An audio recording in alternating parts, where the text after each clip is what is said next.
Le livre de Josué commence par une grande mission confiée par Dieu à Josué, conduire son peuple dans le pays de Canaan. Quelle lourde responsabilité. Moïse, ce serviteur de Dieu âgé, était mort. Il en était de même d'Aaron. Et c'est ce jeune homme maintenant qui doit affronter cette tâche prodigieuse. Quel sentiment a-t-il dû éprouver? Si Moïse, avec ses longues années d'expérience, n'avait pas pu introduire le peuple dans le pays de la promesse, quel espoir y avait-il pour un homme aussi jeune que Josué?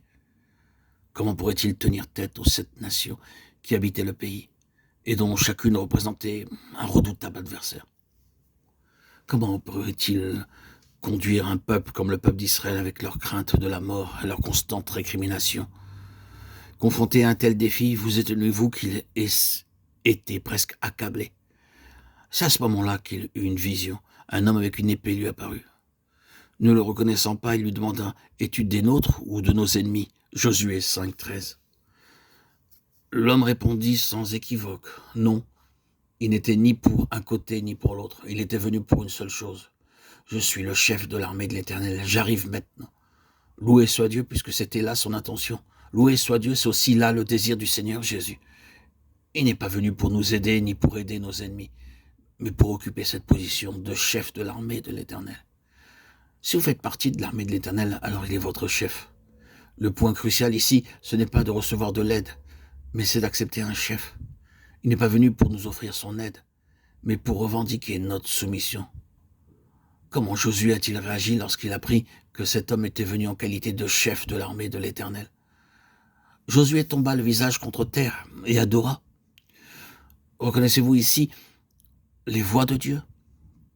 Dieu n'agit pas de manière à nous secourir un peu par-ci, un peu par-là. Dieu est le commandant, chef des forces, et il veut notre soumission. Confronté à tous ses adversaires, une aide ponctuelle n'apporterait pas de réponse durable à la situation. Seule notre soumission à sa volonté permet à Dieu de résoudre intégralement les problèmes. La seule issue, frères et sœurs en Christ, consiste alors à nous soumettre à son autorité,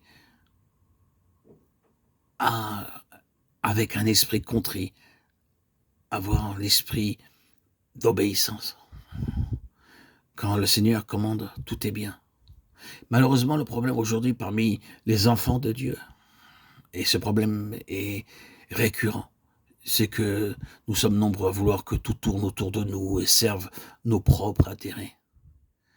Sachez-le bien, frères et sœurs en Christ, que Dieu ne le permettra pas. Il ne le permettra jamais. Lorsque la question de notre capitulation est résolue, tous les autres problèmes sont résolus. Vous ne connaissez pas Dieu si vous pensez qu'il peut occuper une position de subordonné dans le conflit. Sa place est à la tête, et la nôtre, dans la soumission et l'obéissance. Un point, c'est tout. C'est cela, et ça ne peut être autrement que cela. Quand vous serez dans cette position, sous son autorité, sous son gouvernement, sous le gouvernement du Saint-Esprit, vous saurez ce que signifie l'adoration.